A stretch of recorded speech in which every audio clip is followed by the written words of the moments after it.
Bueno, lo primero, daros las gracias a todos por estar aquí, darle las gracias a Jorge por prestarse a esta conversación. Ya sabéis, bueno, el libro es este, que es una maravilla, pero vamos a hablar de muchas cosas, porque Jorge se presta a todo, ¿eh? El libro es un thriller, aunque en realidad también tiene una parte que es lo de la crisis de identidad, que es pura psicología de los personajes y tal. En eso está muy interesante. Y luego tienes algunas operaciones que yo no sé si las has cogido de la realidad o es la realidad la que se inspira. La verdad es que son alucinantes porque tienen una rapidez y son fantásticas. Me ha gustado muchísimo. Pero, en fin, vamos a hablar de... Este libro utiliza a un espía que ya ha estado en 2 libros anteriores, que se llama Operación... Los anteriores se llaman Operación Falsa Bandera y Espía Accidental. Y bueno, trata en gran parte de la crisis de Oriente Próximo después de lo que ha pasado en Gaza, ¿no? Y después de todas estas cosas. Entonces, bueno, vamos a ver que Jorge fue desde 1985 a 1993 fue director general de Política Exterior para África y Oriente Próximo. Y yo voy a leer aquí solamente una descripción que él hace de los americanos, ¿eh? Y dice, Netanyahu supuestamente dice esto de los americanos, que yo creo que debe decir todavía cosas mucho peores en la realidad. Pero dice, estos americanos no han aprendido nada después de los errores cometidos en Irak y Afganistán, por no escuchar a los que saben más que ellos, y ahora cometen el mismo error, al no escucharnos a nosotros. Desgraciadamente, yo creo que lo que estamos viendo es que Trump ha escuchado a Netanyahu, y entonces nos hemos metido en una guerra terrible que no sabemos cómo va a salir. Yo querría que me comentaras un poco, que nos dijeras un poco qué opinas de esta santa guerra. Muy bien, muchas gracias, Regina, muchas gracias por invitarme a estar aquí en este foro, muchas gracias a todos por venir hoy. Y bueno, yo creo que la ficción en Oriente Medio supera la realidad, ¿no? Lo estamos viendo pues con aquel espectáculo de los Buscas, ¿no? La explosión en el mismo momento, una operación que tardó el Mossad en preparar por lo menos 4 o 5 años, ¿no? O con la eliminación incluso de Jamenei, ¿no? Que habían interceptado las cámaras de los semáforos en la zona. Quiero decir, esta operación, dice, tiene imaginación, pero es que la realidad está superando, ¿verdad? Lo que uno pueda muchas veces imaginar, que piensa esto no es verdad ni no. Esa frase de no nos escuchan no es mía. Esa frase que digo, los americanos no nos escuchan y deberían escucharnos, esa me la dijo a mí Sir Richard Dearlove, que en aquel momento, cuando yo estaba en el CNI, él era director del MI6, y nos llevamos muy bien y tal, y él estaba indignado con la operación de Irak, porque decía que los americanos estaban cometiendo un error gravísimo, y lo cometieron, al deshacer todo el aparato, toda la estructura del Ba'ath y sobre todo del ejército. Y están rompiendo la columna vertebral de este país, esto va a tener unas consecuencias brutales, se lo decimos, nosotros tenemos experiencia de Irak, ellos no la tienen, y están metiendo...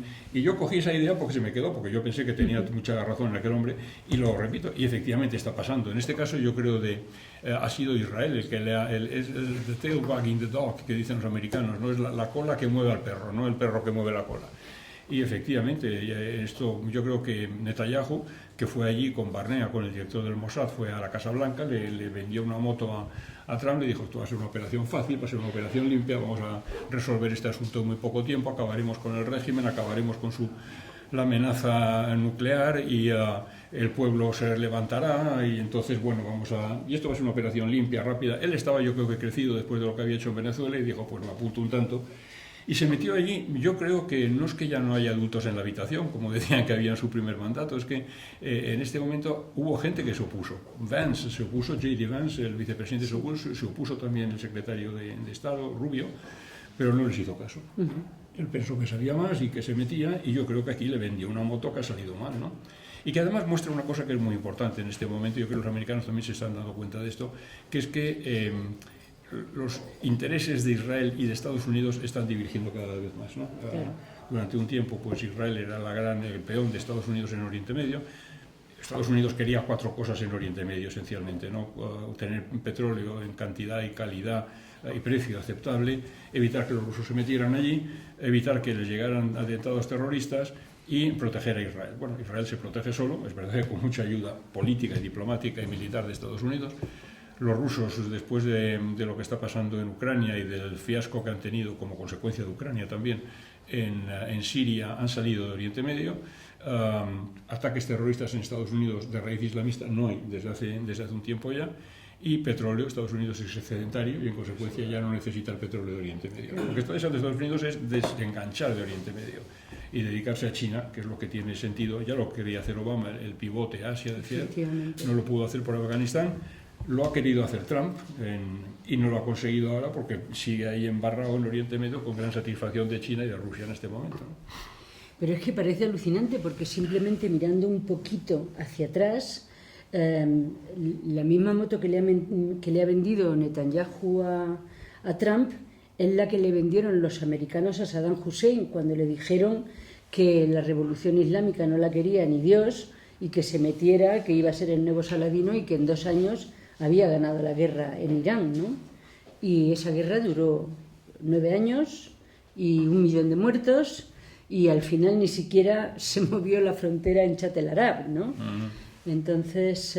Pero tuvo un impacto muy grande, ¿no? Porque de esa guerra surgió, claro. Surgió la Revolución Islámica, y una de las señas de identidad de la Revolución Islámica ha sido la oposición radical al Estado de Israel, que llaman la entidad sionista. Claro. ¿No? La gente dice, es que todo está mezclado, ¿no? Lo que está pasando en Ucrania, lo que está pasando en Irán, lo que está pasando en Gaza, todo está relacionado, ¿no? Todo está...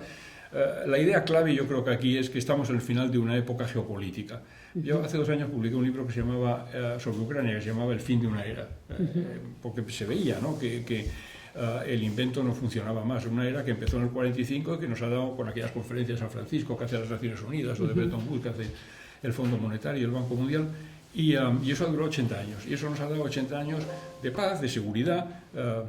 Graham Allison, que es un profesor en Harvard, dice que son los primeros 80 años en que no ha habido una guerra entre las grandes potencias, desde la época del Imperio Romano. Dice, pero en fin, ha sido una época de crecimiento económico, ha sido una época de desarrollo de las clases medias, de desarrollo de la democracia, porque clases medias y democracia van de la mano también, y esto se acaba. Y Kissinger, antes de morir, dijo, esto está terminando, ¿no? Está terminando porque hay, primero, una revolución brutal, una aceleración del tiempo histórico, la revolución digital, que es la mayor que conoce la humanidad y que no es seguro que vaya a salir bien, porque no la estamos siendo capaz de regular, ¿verdad? Porque avanza más deprisa de la capacidad que tienen los gobiernos de regularla, y además no hay acuerdo entre los gobiernos, ¿no? Para hacerle frente. Y la revolución demográfica, fijaos que el mundo ha ganado 6.000 millones de personas desde el año 45 hasta ahora. En época de Cristo éramos 300 millones, llegamos a 1.000 millones en torno a la época de Napoleón, 2.500 al final de la Segunda Guerra Mundial. Y desde entonces hasta ahora, la gente que tenga 70 años ha visto la población mundial triplicarse durante su vida. Es impresionante, ¿no? Luego están los chinos y los rusos y otros, los indios, los indonesios, los surafricanos, los nigerianos, los brasileños, que dicen, oiga, es que el reparto del mundo que se hizo entonces no tiene sentido. El mundo ha cambiado muchísimo. Hoy en día hay más PIB en los BRICS que hay en el G7, y lo que hay que hacer es pues hacer un asiento en el Consejo de Seguridad para la India, que no tiene sentido que esté Francia y no esté la India, o que no haya ningún latinoamericano, o que no haya ningún africano, o que tenga más votos Europa que China en el Fondo Monetario Internacional, o que Italia tenga más votos, en fin. Esto no tiene sentido. El reparto de poder tiene que hacerse de otra manera. Y o lo hacemos por las buenas o lo hacemos por las malas. Y luego las normas que rigen ese reparto, ¿no? Que también son de inspiración muy occidental, porque se basan pues, hoy en día sería imposible hacer por unanimidad la Declaración Universal de Derechos Humanos del año 48. Entonces se hizo porque había Naciones Unidas muy homogéneas, 53 miembros. Pero claro, los chinos te dicen, ¿por qué me habla usted de democracia? Es que es mucho mejor la meritocracia, porque tiene que votar todo el mundo, claro. Tiene que votar los 90 millones de camaradas que están preparados, ¿verdad?, para dirigir el país, que está en el Partido Comunista. Y en Oriente Medio tuve discusión con el director de la Universidad de Al-Azhar, que decía, o igualdad de género, pues es que no esté de acuerdo, es que me ofende lo que usted me dice. Es que bueno, en fin, o porque el individuo es más importante que el grupo. Yo no he tenido un renacimiento, ¿verdad? O yo no he tenido una ilustración que separa, en fin. Entonces esta gente dice, quiero otros valores también. Y encima ha llegado Donald Trump que dice, es que yo también pienso que el orden actual perjudica a Estados Unidos porque permite que se aprovechen de mí. Entonces, esto es lo que está... Bueno, entonces, por eso Rusia invade Ucrania, porque ha decidido que el sistema de seguridad que había en Europa ya no le servía, y como este mundo está cayéndose, Lech Walesa tiene una frase que me hacía gracia a mí, decía, con un acuario, aunque los peces, eso lo añado yo, los peces estén gordos, viejos y tal, con un acuario se puede hacer una estupenda sopa de pescado. Pero al revés no. Quiero decir, tenemos un acuario y ese acuario y como se está yendo y no hay acuerdo sobre el reparto de poder y sobre las normas, la gente, los grandes, los que pueden, se toman la justicia por su mano. Que es lo que está haciendo Estados Unidos en Irán, o lo que está haciendo, lo que quiere hacer Israel, que es convertirse en el hegemón de Oriente Medio como consecuencia de esta guerra. Y luego todo el tema está relacionado, porque y ya termino con esto, perdona, pero me parece importante que la gente dice, no, que son cosas distintas. Si no hubiera un problema palestino, seguramente no habría una guerra hoy entre Irán y Estados Unidos.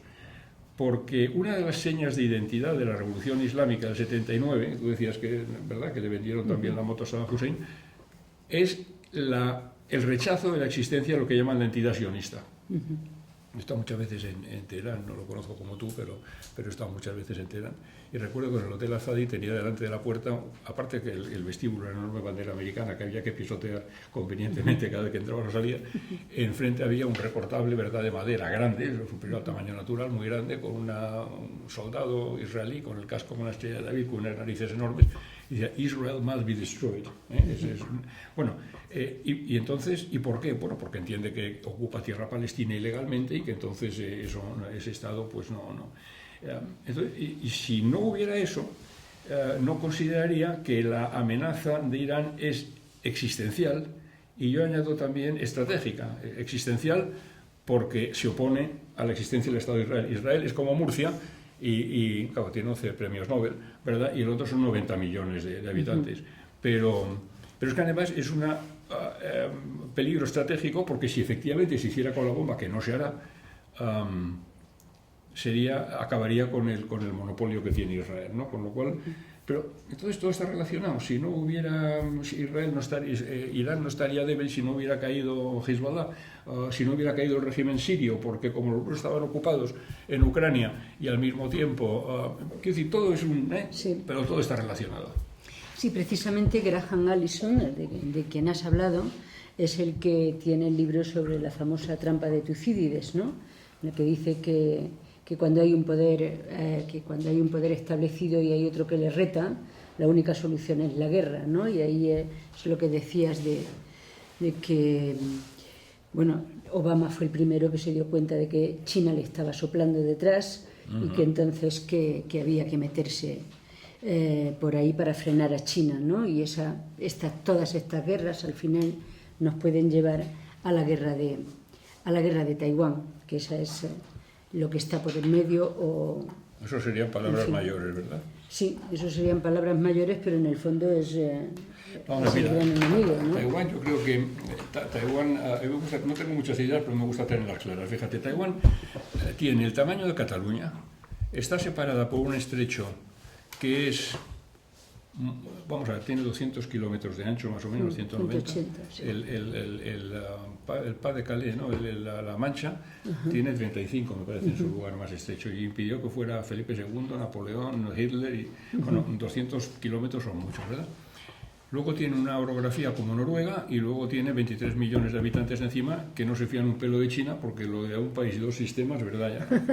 La política con respecto a China es lo que se llamaba la ambigüedad estratégica, que es lo que hizo Zhou Enlai con Kissinger, con aquellas partidas de ping-pong y todo aquello. Bueno, esa ambigüedad estratégica quería decir dos cosas. Reconocemos que solo hay una China y usted no me toca el estatus de Taiwán sin permiso de los taiwaneses. Y esto ha funcionado hasta que han llegado Xi y Trump. ¿Y por qué ha dejado de funcionar? Porque Vamos a ver, Xi quiere entrar en el santuario máximo, ¿verdad?, del Partido Comunista Chino. Quiere entrar con Mao a la Gran Trinidad, ¿no? Con Mao, que devolvió la dignidad al país después del centenario de depresión y de la humillación. Efectivamente, la humillación, como bien dice, sí, que siguió a la guerra del opio. Deng, porque sacó de la pobreza a 1.800.000.000 de personas, que es el gran motivo de legitimidad del Partido Comunista Chino. Y Xi quiere devolver a China el lugar que le corresponde en el mundo por su historia, por su cultura, por su tradición, por su peso económico, todo eso. Pero para eso necesita Taiwán. ¿Y por qué Trump también? Porque Trump, frente a la posición muy firme de Biden al respecto, que decía nuestra postura con respecto a China, a Taiwán es de defensa rock solid, decía, sólida como una piedra, ¿no? Y Trump se niega a definirse. Cuando le han preguntado, ha dicho, bueno, depende, ya veremos, entonces no quiero definirme. Entonces hay miedo de que lo utilice como una baza de negociación. Los taiwaneses están... Y encima ha pasado otra cosa, que ha llegado una primera ministra muy nacionalista a Japón, Takaichi, me parece que se llama, y que ha dicho, un momento, alterar el estatus de Taiwán sin permiso de estos es para nosotros un motivo de...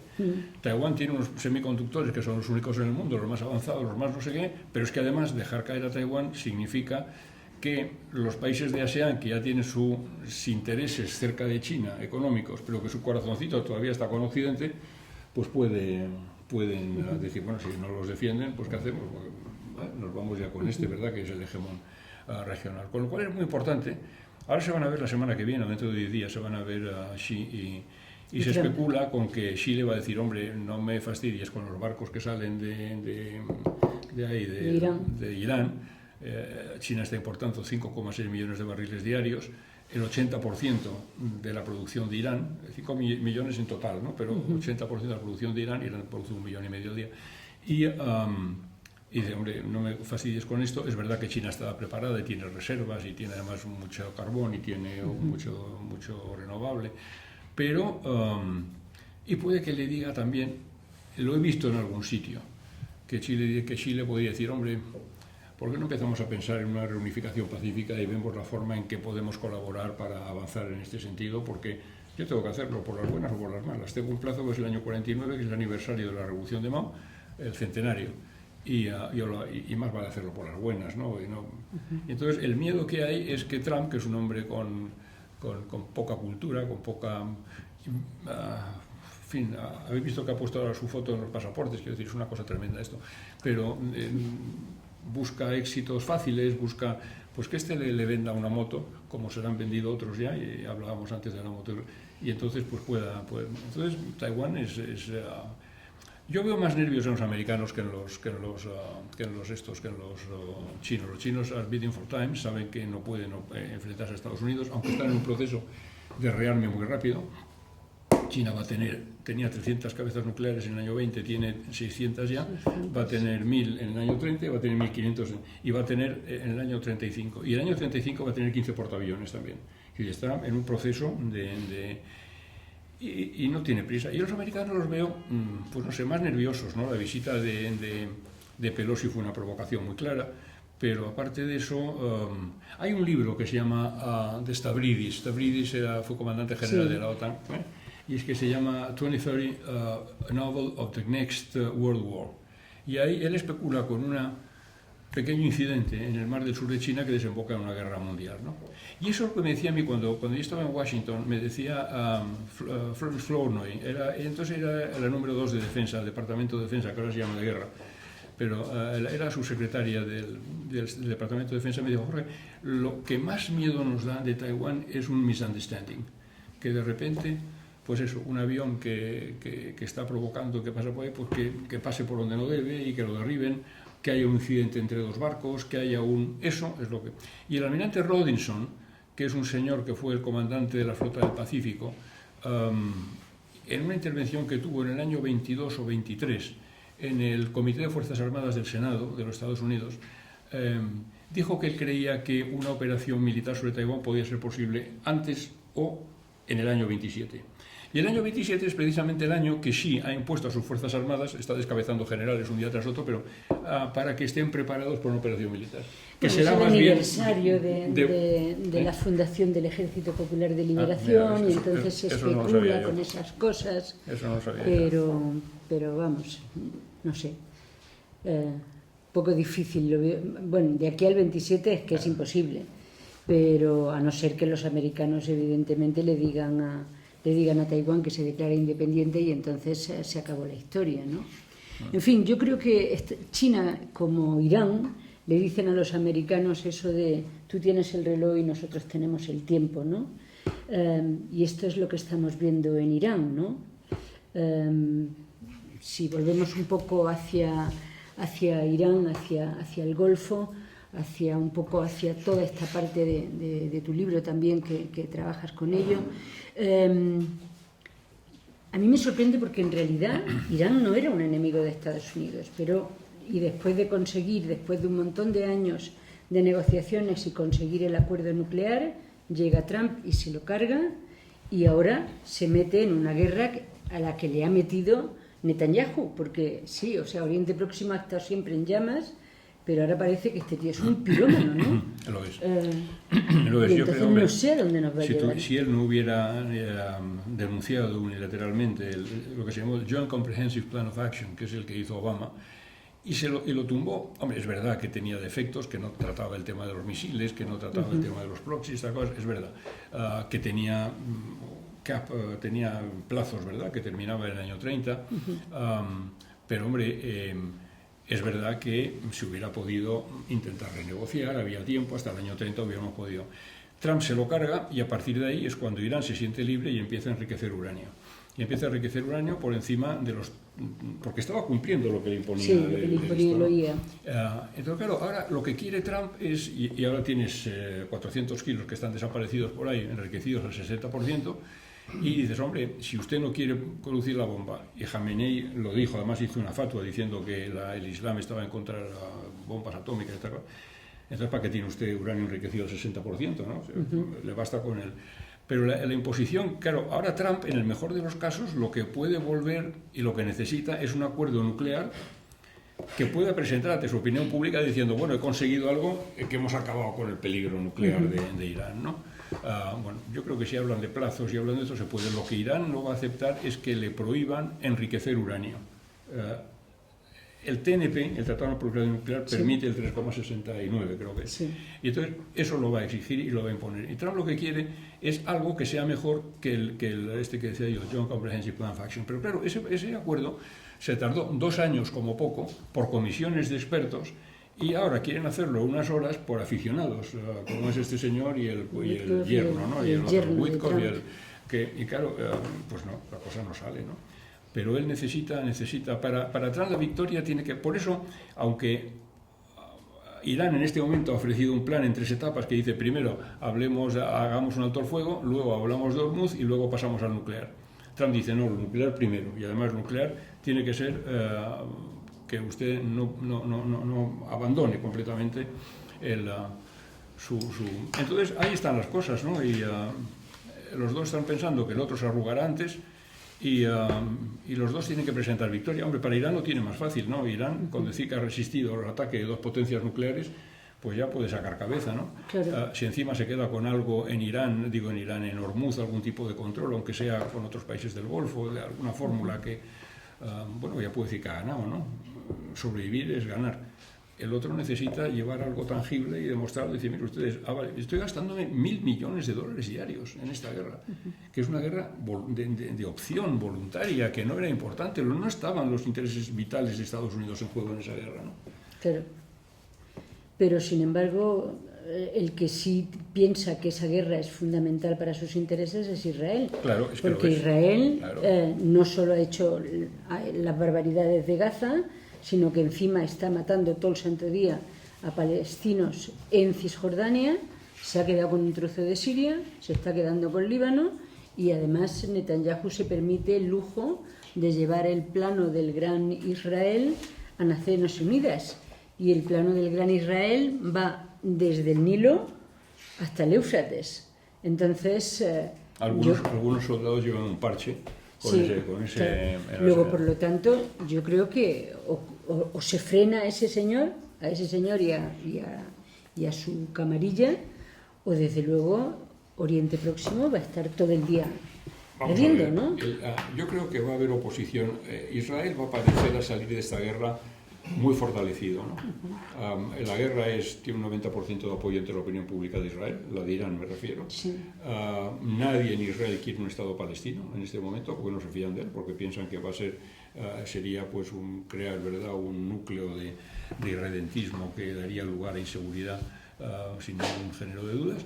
Y entonces esto le viene bien. Él tiene que dar explicaciones por los fallos de seguridad del 7 de octubre, tiene que dar explicaciones por sus acusaciones de corrupción, tendrá que haber un comité en fin, y tiene elecciones. Entonces la guerra a Trump, yo creo que el único que conozco yo es que este eslogan tan inane, ¿no?, que está de moda aquí ahora, no a la guerra. Bueno, yo creo que nadie quiere la guerra. Yo no conozco a nadie que diga sí a la guerra, salvo Rambo quizá, pero vamos, nadie más, ¿no? Nadie dice sí a la guerra. Y Netanyahu, sí, a Netanyahu le conviene la guerra. Y es tremendo, ¿no? Es tremendo, pero es así. Y entonces, pues la terrible reacción... De esto hablo mucho aquí, Sí. porque sobre todo en Cisjordania pasa mucho, ¿no? En Cisjordania yo he estado mucho por allí, ¿no? He estado en los altos del Golán, he visto los campamentos de refugiados, en fin, he estado también, pero he estado con primeros ministros, presidentes, reyes, sultanes, en fin, toda esta gente. Y... hay una limpieza étnica, viven en bantustanes, caramba, hay que decir las cosas como son. Hay una situación de apartheid Entonces, Israel llega a un momento en que lo que está en juego es el alma incluso de Israel, ¿no? ¿Qué es lo que Israel quiere? Quiere ser un Estado judío con buenas relaciones con sus vecinos en la medida de lo posible, cosa que no ha logrado en 80 años y es un gran fallo diplomático y político, porque no ha seguido el consejo de Talleyrand. Talleyrand le decía a Napoleón, señor, con las bayonetas se puede hacer todo, menos sentarse encima. Israel se ha sentado encima de sus bayonetas y entonces ha impuesto, con ayuda americana, ¿verdad?, su fuerza y no tiene relaciones con nadie. Pero o tiene que decidir si quiere ser un Estado judío o si quiere seguir ocupando territorio donde hay gente que vive. Porque esa gente que vive los trata como ciudadanos de segunda. Y entonces no es un país democrático. Y entonces, ¿qué puede suceder? ¿Qué opciones tiene? ¿Echarlos todos al mar? Como the river to the sea, ¿no? Sí. Que es un eslogan palestino cogido luego por los israelíes más radicales. ¿Echarlos al mar? Pues o echarlos a Jordania. Ya los intentó echar a Jordania y acabó aquello con el Septiembre Negro, ¿te acuerdas? Del año 70. Sí. Y luego se fueron a Líbano y ahí desestabilizaron Líbano también. O hacer dos estados, que sería lo razonable. Lo que pasa es que con la ocupación israelí, con 700.000 colonos, ¿qué hace con 700.000? Hay un libro muy bueno de Avi Shlaim que se llama El Muro de Hierro. El Muro de Hierro. Ese libro lo que dice es que cada vez que ha habido posibilidad de acercarse a la paz, el gobierno de Israel se ha derrumbado, porque se encuentra ante decisiones que son imposibles de tomar. ¿Qué hago yo con 700.000 colonos que no quieren irse de donde están? ¿Y dónde los meto? ¿Qué hago con ellos? Claro. Entonces, es verdad que todo nacionalismo es expansivo, Israel no es una excepción, y entonces hay otra posibilidad, vivir todos juntos. Si viven todos juntos, los palestinos los acaban comiendo, como pasa en Líbano. Líbano fue un invento para tener a los maronitas, pero resulta que los maronitas, que ahora son el 30%, antes eran todos, ahora los demás. Y entonces Israel pasaría lo mismo, los judíos acabarían siendo una minoría en Israel como los maronitas en Líbano. No quieren eso. Vivir todos juntos no quieren, echarlos no es posible. Hacer dos estados, yo creo que al final es la mejor de las opciones, que tampoco es buena. Pero ¿cómo lo haces? En el año 2000 pues se pudo hacer. Llegó a un acuerdo en el que prácticamente con un pequeño swap del 3% del territorio, pero hoy en día ya con 700.000 tíos allí dentro es muy difícil, ¿no? Y más con el grado de construcción en el que se ha embarcado el actual gobierno nacionalista, como digo, y que está construyendo parece que anteayer mismo habían autorizado otros 23 poblados, ¿no? Entonces, fíjate que es yo una vez hablando con Efraim Halevi, con el que tuve yo muy buena relación, que era director del Mossad cuando yo estaba en otras cosas, me decía, Jorge, vosotros pensáis que nosotros nos dedicamos al tema palestino y os equivocáis. Al tema palestino nos ocupa muy poquito tiempo. El 90% de mi tiempo es Irán. Irán es mi enemigo, Irán es mi problema, ¿no?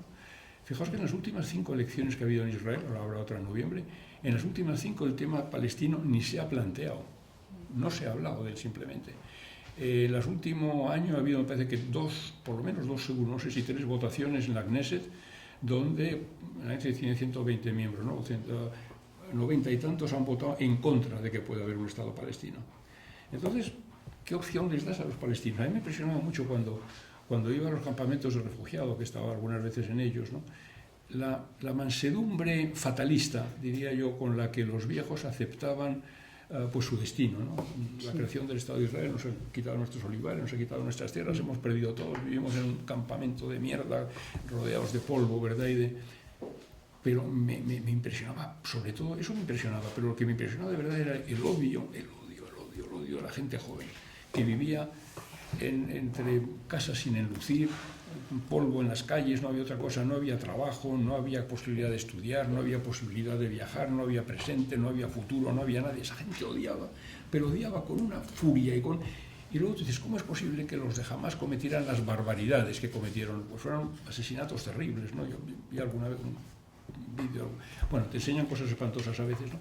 De lo que pudieron hacer aquella madrugada sangrienta, ¿no? Y bueno, eso se explica por este odio, ¿no? No se justifica en ningún caso, pero Antonio Guterres lo dijo, ¿no? Antonio Guterres, secretario general de las Naciones Unidas, dijo: no se justifica, pero se explica en 58 años, 56 años de ocupación implacable. Eso sentó como un tiro en Israel, como os podéis imaginar, y no lo hizo más popular con los Estados Unidos Antonio Guterres. Pero es la verdad. Es la verdad. Sí, tú hablas si tienes, aquí perdón, le digo una última cosa, si tienes 10 terroristas y matas 2, te quedan 20. Y eso es lo que está pasando. Eso es lo que está pasando en este momento, cada día. Tú hablas aquí de odio, de cómo el pez negro odia a Occidente, y dice: odio a Occidente en general y en particular a su hipocresía y doble rasero que le hacía montar un escándalo cuando Rusia invadía Ucrania, mientras había permitido sin mover un dedo que Washington entrara en su país a sangre y fuego, o que Israel, el pez negro era iraquí, o que Israel llevara años ocupando la tierra palestina, haciendo caso omiso de las resoluciones del Consejo de Seguridad de Naciones Unidas, a las que en teoría debería de cumplir. Y es ese odio tremendo, ¿no? Verdad, ¿no? Claro, que se percibe claro, pero es el odio también del mundo israelí, ¿no? Ese que se han radicalizado de una forma en que lo único que piensan es en eso, en el gran Israel, en ellos, en expandirse. Luego hay una cosa que tú hablas aquí también, que me parece como una especie como de excusa que ellos se ponen, los israelíes, para demostrar lo que sufren, ¿no? Y eso, pues yo creo, a ver si lo encuentro, bueno, que dicen que, claro, que los israelíes, pues que son una tribu, tú lo repites, son una tribu en pie de guerra, que son una tribu en pie de guerra, y que desde la matanza del 7 de octubre, pues lo que tienen es miedo, y en vista de eso, pues como tienen miedo, pues casi todo está justificado, todo lo que ellos hacen. Pero claro, o les paramos, claro, o no sé lo que va a pasar. Es que Israel sabe que puede ganar muchas guerras, pero si pierde una batalla puede desaparecer, ¿no? Claro, pero también podemos desaparecer los demás, o sea, porque esto es... Israel tiene el tamaño de Murcia. Ya, pero... Es muy pequeñito Israel y está rodeado pero de tiene gente... 60 cabezas nucleares. Sí, y 11 premios Nobel. Claro, sí. Pero o sea que... sí, no, es un pedazo de país, ¿no? Pequeñito, pero admirable en muchas cosas. Sí. Y como digo yo, que no ha logrado ser aceptado en el entorno al que pertenece, no ha hecho lo necesario para acabar siendo aceptado. Ahora ha habido los acuerdos de Abraham, ¿no? Y que tienen mucho que ver también con lo que ha pasado el 7 de marzo, porque los acuerdos de Abraham, sabemos que son, ¿no? En el último momento del primer mandato de Obama, él convence a 3 o 4 países, 4, para que hagan relaciones con Israel. El mandato de Trump. De Trump, perdón, sí. Para que hagan relaciones con Israel a cambio de un regalo americano. Está Emiratos, que le pide el F-35, Sudán, que en aquel momento le pidió, todavía no estaba en la guerra esta, le pidió salir de la lista de países que apoyan al terrorismo, lo cual tiene unas implicaciones económicas muy grandes y importantes. Marruecos le pidió el Sahara o apoyo al plan de autonomía para el Sahara, y Trump decía hágase, hágase, hágase, ¿no? Pero eso tuvo una importancia muy grande, porque rompió lo que hasta entonces existía, que era un derecho tácito de veto de los palestinos sobre la normalización de relaciones entre Israel y el mundo árabe. Aunque fuera de una forma, es decir, los árabes, cada uno tiene su interés y no tiene nada en común Mauritania con Emiratos Árabes Unidos, ¿verdad? Pero había una especie de pegamento ahí que les unía el apoyo formal, por lo menos, al pueblo palestino. Cuando se hace esto, se rompe ese derecho tácito de veto. Y cuando con Biden ve a los palestinos que no se conforma con esto Estados Unidos, sino que intenta convencer a Arabia Saudí para que también dé el paso. Y claro, Arabia Saudí es el líder del mundo sunita, Arabia Saudí es el rey de Arabia Saudí es ¿cómo se llama?, el protector de las dos mezquitas, ¿no? Medina y Meca, la de Al-Aqsa está en Jerusalén y la tercera en importancia del Islam. Y claro, que lo haga esto ya son palabras mayores. Si a eso se une que en ese momento estaba la guerra de Ucrania, y entonces ya no se hablaba del problema palestino. La gente hablaba de Ucrania y pocos que hablaban de Oriente Medio es para decir, bueno, Estados Unidos está hablando con los saudíes, les va a dar la capacidad de tener una cosa nuclear, les va a hacer un acuerdo de defensa, les va a hacer no sé. Y claro, los palestinos dijeron, o ahora o nunca, o desaparecemos por el desagüe de la historia. Y hicieron una barbaridad. Atrajeron la atención mundial. Lo que pasa es que luego, y la repulsa mundial, hay que decirlo también, pero la posterior reacción desproporcionada de Israel convirtió a Israel de atacado en agresor y hizo dar la vuelta a la opinión. Israel se está dejando muchas plumas, ¿no?, en todas estas guerras, ¿no? El 40% de la opinión mundial, decían, piensa que Israel es el gran culpable de la guerra de Irán. Israel... Que lo es, ¿no? Bueno, lo es, sí, claro. La proporción debería ser más alta. Y yo creo que está cometiendo Netanyahu un error muy grande que le va a costar caro a Israel. Israel tenía el apoyo de las dos tenía un apoyo across the aisle, que dicen, ¿no?, entre republicanos y demócratas, total.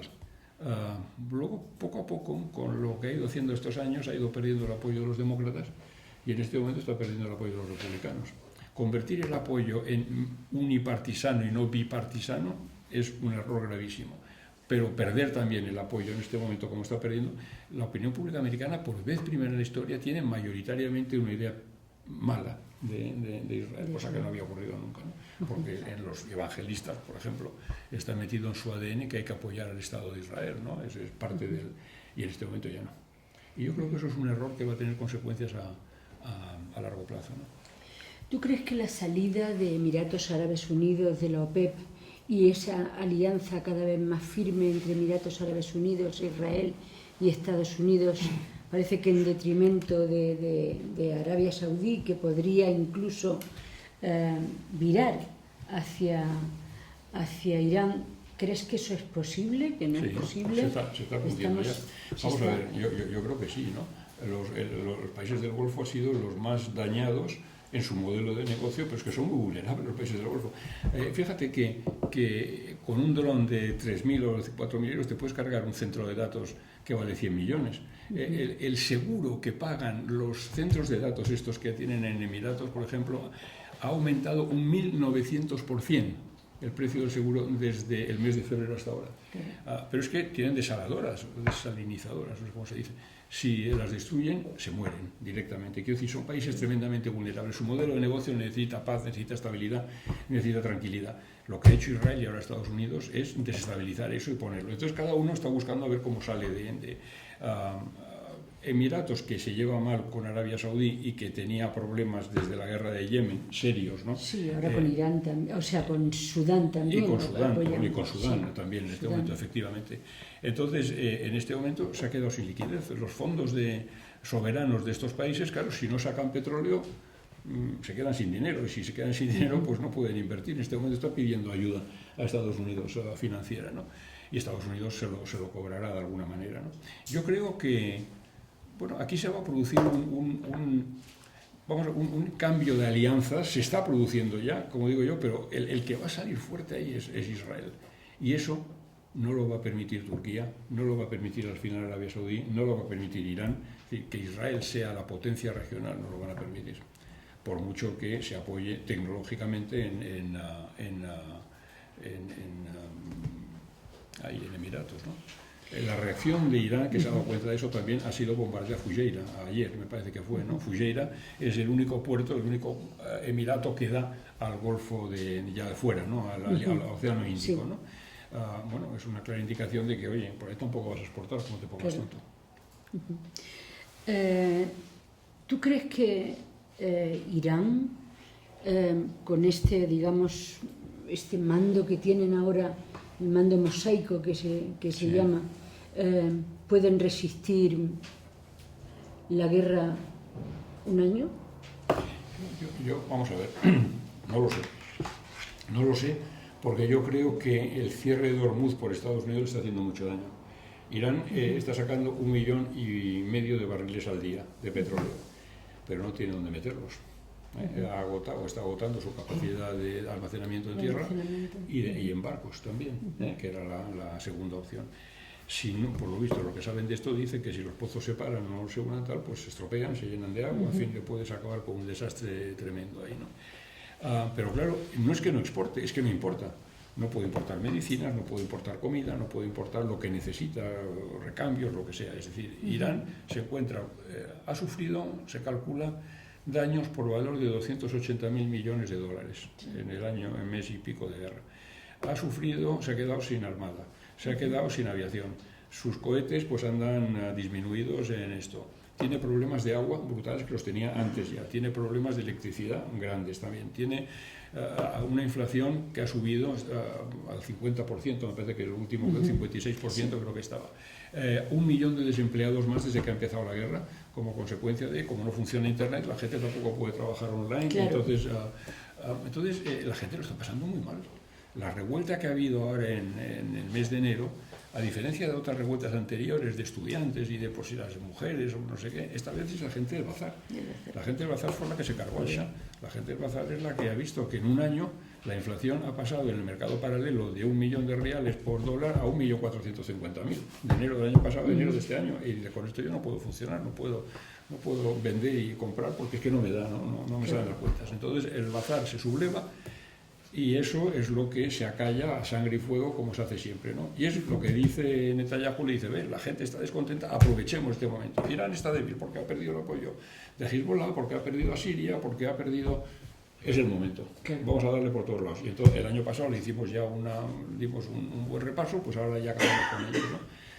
Yo no sé si puede aguantar Irán, no lo sé, sinceramente. A mí lo que está pasando ahora me recuerda a aquel chiste que decían del dentista, ¿verdad? Que está con el torno metiéndose en la boca, y el otro le coge por donde usted imagina al dentista, dice, no nos haremos daño, ¿verdad, doctor?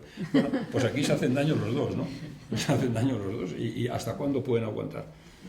Pues no lo sé, Trump tiene elecciones y va a perder el Congreso, seguro, pero puede perder el Senado. Y si pierde el Senado puede arriesgarse a un impeachment. Por un impeachment hace falta 60 votos, y no los va a tener 60. Pero se convierte en lo que llaman un pato cojo, que va a quedar dos. También es verdad que Trump no hace mucho caso de la separación de poderes y de lo que diga o no diga el Congreso, pero va a tener más difícil gobernar y hacer lo que quiera, ¿no? Habéis visto que ahora acaba de decir que la World Powers Act, que es del año 73, dice que un presidente americano puede meterse en una operación militar, pero que a los 60 días tiene que tener el permiso de él. Bueno, Trump interpreta que el alto el fuego ha interrumpido ese plazo y que en consecuencia pues ya no hace falta seguir. Siempre está en el borde, ¿no? En el límite, pero bueno, no le sale mal, ¿no? En definitiva. Y puede aguantar, está en su nivel de popularidad históricamente más bajo. Ayer veía esto que le daba el 38, me parece, por ciento ya de apoyo. Pero es que es una guerra que es impopular en todos sitios, y no solo eso, sino el manejo de la economía. Lo que está pasando le va a costar entre 1,5 y 2 puntos de crecimiento, se calcula. La inflación está ya al 3,5%. La deuda está aumentando porque están gastándose la intemerata, ¿no? en esta guerra. Y el galón de gasolina está a $4,50. Y la gente vota con el bolsillo, y no hay historia o no hay recuerdo de un presidente que se presente a unas elecciones de midterm, que siempre pierde el presidente en ejercicio, pero en estas condiciones, con una popularidad tan baja, con la gasolina tan cara, la inflación subiendo y la gente de mal humor. Y dice, oiga, ¿por qué me ha metido usted en esta guerra? ¿Pero qué no estábamos jugando los americanos en Irán? A cuenta de que los israelíes sí, pero usted, nosotros, ¿por qué no? Y eso le va a pasar con la factura, creo yo, y espero que se la pase, además me alegraría mucho que se la pasara. Has hablado del Sáhara. Tú fuiste embajador en Marruecos de 1997 a 2001. Sí. Y yo querría saber qué opinas de que se diera el Sáhara, porque sí, es cierto que los americanos fueron y le dijeron, oye, tienes que reconocer a Israel, y el otro, como es muy listo, le dijo, vale, yo lo reconozco si tú te reconoces el Sáhara, ¿no? Pero nosotros, o sea, ¿qué hemos sacado ahí? Mira, a eso le dedico otro libro que también es casi tan bueno como este, sí, que se llama Operación Falsa Bandera, que también es de, y eso es sobre el Sáhara, ¿no? El primero lo dediqué a Irán, al problema entre Israel y Irán, precisamente, que se llama espía occidental. El segundo era el Sáhara y este tercero es el problema de Israel y Palestina, ¿no? Yo no, bueno, a Trump probablemente no sabía dónde estaba el Sáhara y no le importaba, lo que quería, como quiere, el éxito rápido y el reconocimiento de Israel a cambio de lo que del Sáhara, lo que tú quieras. Bueno, muy bien.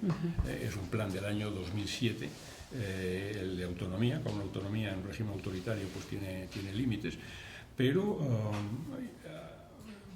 vamos a ver, yo lo que no entiendo es la posición del gobierno español. Cuando Pedro Sánchez manda una carta que no conocemos porque no la ha entregado en el Congreso, pero esa carta que la filtra al Palacio Real marroquí dice que para España la solución del Sáhara es la más seria, realista y creíble. Creo que son los tres adjetivos que usa. Hombre, serio es la autonomía, pero también es la independencia o es un acuerdo entre las partes, ¿no? Creíble, pues creíble es cualquier cosa que acepten las dos partes, pero esta no la acepta claramente el Polisario. Ahora, lo que sí creo es que es realista. El tercer adjetivo sí que es porque Marruecos no va a hacer nunca un referéndum de autodeterminación. El censo español que hicieron los militares era muy bueno, muy bueno. Yo he trabajado con él durante años y lo entregamos a las Naciones Unidas. Y las Naciones Unidas quiso hacer un referéndum, pero Marruecos siempre se opuso a ello, ¿no? Y la prueba es que además cuando había conversaciones avanzadas en el año 75, mientras Franco moría, se lanzó la Marcha Verde para impedir que aquellas conversaciones avanzadas se hicieran, ¿no? Bueno, pero ahí estábamos, hicimos la retirada nuestra del Sáhara se hizo en condiciones difíciles, en plena agonía del general Franco, y dejó irritado a todo el mundo en España. A la derecha, pues dijo, hemos dejado mal a nuestros militares, y a la izquierda, pues dijo, hemos abandonado a los saharauis. Pero tuvimos la inteligencia de colocarnos bajo el paraguas de las Naciones Unidas. Y llovía fuerte, y las Naciones Unidas decía autodeterminación, Comité de los 24, y España decía autodeterminación. Cuando Naciones Unidas se dio cuenta de que no iba a haber referéndum, dijo, bueno, un acuerdo entre las partes. Y España era un acuerdo entre las partes, bajo el paraguas, ¿verdad? Y seguía lloviendo ahí. Y de repente nos salimos del paraguas, debajo del paraguas, y decimos por nuestra cuenta, no, apoyamos el plan de autonomía. Claro, eso nos coloca bajo la lluvia, en mitad de un problema gordo entre Argelia y Marruecos que se llevan mal desde siempre, ¿no? Cuando a Marruecos llega la independencia en el año 56, Argelia era todavía un departamento francés. Y como Francia pensaba quedarse con Argelia para siempre, hizo una raya en el esto y se quedó con un buen trozo de Marruecos, de lo que se suponía que era Marruecos. Eso Marruecos no lo perdonó. Apoyó a Argelia en su guerra anticolonial. Y cuando Argelia fue independiente le dijo, oye, te he ayudado, ahora devuélveme el trozo este que me quitó. Y yo te digo, si te he visto no me acuerdo. Marruecos le hace la guerra de las arenas en el año 63, Marruecos la pierde y desde entonces hay un irredentismo marroquí. Bueno, Marruecos y Argelia no tienen relaciones comerciales, no tienen frontera abierta desde entonces. Claro, no tener frontera abierta, un país que está lleno de energía y otro que tiene comida, es bastante absurdo, ¿no? Podrían entenderse y salir ganando los dos. Pero es que desde el año 90, en fin, hubo un atentado en Marrakech, murieron unos turistas españoles en un hotel que se llamaba Latos, no sé qué. Y bueno, la cosa siguió empeorando. Marruecos acusó a los servicios argelinos de estar bajo tras ese atentado para cargarse el turismo. Y ahora, pues con los acuerdos de Abraham, lo que ha hecho Argelia es retirar su embajador y romper también relaciones diplomáticas. Claro, meterte ahí en medio, en un momento en que había la guerra de Ucrania, la crisis energética, el petróleo, y pelearnos con... Bueno, parece que se está arreglando ya afortunadamente con Marruecos, pero ¿qué hemos ganado? ¿Qué ha ganado España cambiando de...? Y luego hay otra cuestión que creo que es muy importante. Eso lo hizo el gobierno por sí y ante sí, quiero decir, ni siquiera todo el gobierno, la parte socialista del gobierno, porque la parte de Sumar ni siquiera estaba al corriente. Ningún otro partido del arco parlamentario, ni en la derecha ni en la izquierda, apoyó el tema este. Cuando ha habido un debate en el Congreso, claro, el representante del PNV le dijo al presidente, dice, señor Sánchez, se va usted a Marruecos sin el apoyo de esta Cámara. La política exterior tiene que ser una política, hombre, de Estado, una política que responde a los intereses del Estado, que no cambia cuando cambia el inquilino de la Moncloa. Entonces, debía ser un fruto de una discusión en el Congreso y llegar a un acuerdo y explicar por qué se hace esto, y entonces si nos ponemos de acuerdo lo hacemos y si no, no, porque es la forma, ¿verdad?, de que también te tomen en serio en el exterior. Eso no se ha hecho, con lo cual no se... Y entonces dijeron, no, miren, es que pues se va a abrir una aduana en Ceuta que nunca ha habido y se va a reabrir la de Melilla. Yo estaba en Melilla hace 4 meses o así. Están asfixiados. No puedes entrar a una botella de agua si está cerrada, tienes que llevarla abierta. No puedes exportar nada. Los melillenses están buscando formas imaginativas de ganarse la vida, con el juego online, por ejemplo, ¿verdad? Buscando a ver qué pueden hacer para... Y este gobierno los tiene completamente abandonados. Esa es la realidad. No se han abierto esas fronteras que han prometido varias veces y no sabemos... Entonces yo digo, bueno, explícame qué hemos ganado para saberlo, ¿no? Y ahora estamos viendo otra derivada, que es peor, que con la guerra esta de Irán, yo creo que el gobierno ha hecho lo que tenía que hacer, es decir, esta guerra es ilegal y yo no la voy a apoyar, no estoy con esta guerra, y me parece perfectamente correcto. Y no voy a dejar que usen mi espacio aéreo y mis bases, está muy bien. Fuimos los primeros que lo hemos hecho, pero no hemos sido los únicos. Los franceses, los han apoyado los británicos hasta cierto punto, que luego cambiaron, los italianos, pero en fin, sobre todo, inicialmente España. Y yo creo que es una postura correcta, pero eso, como fuimos los primeros, le cabreó especialmente a Trump, ¿no? Y le cabreó también la postura tibia del Reino Unido. Y entonces ha dicho, hombre, a ver, hay un papel que no es oficial, pero que se ha filtrado y que lo ha cogido la prensa en Estados Unidos, donde dice, hombre, había que dar una lección a esta gente y a lo mejor podíamos dejar de apoyar la soberanía británica sobre las Falklands, las Malvinas. Y algún avispado inmediatamente en Marruecos. Y algún amiguete en Israel, que también en Israel lo han hecho, y ahora ya también en Estados Unidos, ha sido la tercera pata, por este orden, primero apareció en un sitio, luego en otro y en otro, dicen, oye, ¿y no sería una buena idea también a estos españoles que son unos petardos darles una lección? ¿No podríamos a lo mejor empezar a apoyar la soberanía marroquí sobre Ceuta y Melilla, igual que hemos hecho en el Sahara? Yo creo que no va a suceder nada a corto plazo, porque hay un mundial de fútbol, además, que todo el mundo quiere que salga bien y que es el año 30. Pero si alguien piensa que la reivindicación marroquí sobre Ceuta y Melilla va a decaer, tiene que hacérselo mirar y mirar muy deprisa. Yo lo puedo contar ya. Antes no, pero ahora sí puedo contarlo porque Aznar lo ha contado. Aznar lo ha contado en un programa de televisión, una serie que ha habido de los presidentes, de los 3 o 4 presidentes. Yo no he visto ese pero me han dicho que lo ha contado y lo puedo contar. Estando yo de embajador en Marruecos, apareció Aznar por allí y le recibió el rey Hassan. Y el rey Hassan dijo, quiero que esto sea un encuentro absolutamente restringido. Con lo cual todos los que venían con Aznar se quedaron cabreadísimos fuera y Aznar me dijo, vente tú conmigo, yo era embajador, y entramos Aznar y yo a ver al rey de Marruecos, que era Hassan, y al ministro de Asuntos Exteriores, que era Mohamed Ben Aissa. Y estábamos los 4 solos. Y entonces el rey, hablamos petit conversación inicial, ¿no? De que, y entonces Hassan dice, yo quiero hablarle a usted de Ceuta y Melilla, presidente, porque quiero que sepa que tenemos un problema muy serio. Y entonces Aznar, que no es Messi, ciertamente, que no tiene cintura, porque estaba Felipe González, lo hubiera toreado muy bien, porque lo he visto torear en circunstancias parecidas. Aznar, pues no, me le miró fijamente y le dijo, sí, majestad, la cooperación entre el norte y el sur va de cine, el grupo 5+5 es un... No, dice, no, yo quiero hablar de Ceuta y Melilla.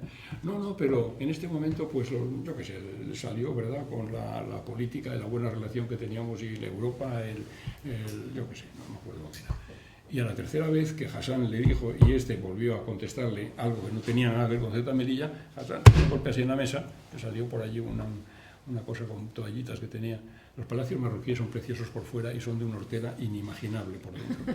Pero bueno, eso es otra cuestión. Salió aquello por los aires y le dijo, mire usted, presidente, quiero que sepa que tenemos un problema muy serio con Ceuta y Melilla.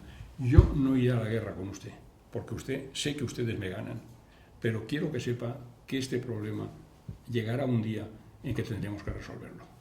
y aquí se acaba la reunión. Y nos había invitado a comer luego, con lo cual nos quedamos muy tristes, porque se levantó, se fue y nos quedamos sin comida. Y entonces salíamos y yo iba en el coche con él, y como soy incontinente, pues le dije, joder, íbamos saliendo, ¿verdad? La guardia formada, los trajes tan bonitos que tienen, las alabardas, tal.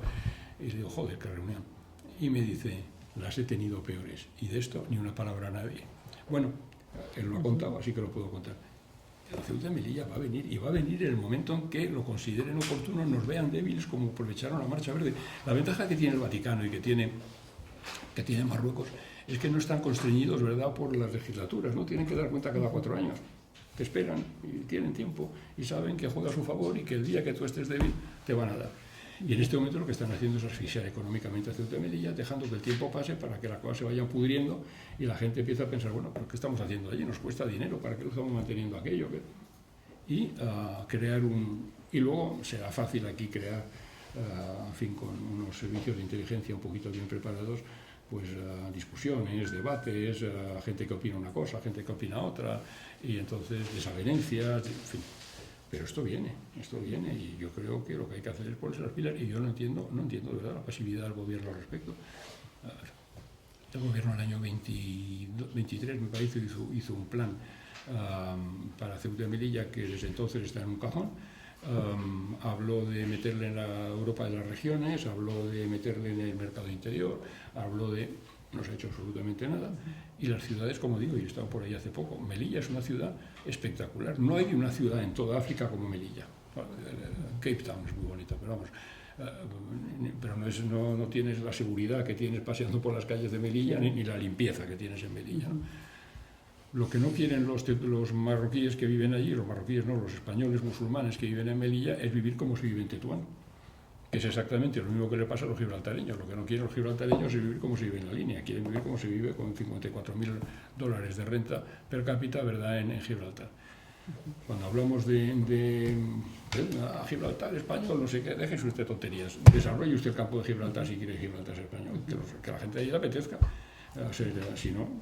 Y eso es lo que está haciendo Marruecos con más inteligencia que nosotros, porque está desarrollando toda la zona norte, que no desarrolló durante la época de Hassan. Hassan fue el que ahogó la rebelión del Rif inmediatamente después de la independencia, del año 58, lo ahogó aquello en sangre, y una bruja le dijo, si viene usted por aquí morirá. Y él, que era muy supersticioso, nunca volvió, pero al no volver también condenó al norte de Marruecos a no tener ni infraestructuras, ni dinero, ni inversión, ni nada. El hijo está cambiando eso. Todo el puerto de Tánger es espectacular, lo que está haciendo allí en Zona Franca es espectacular.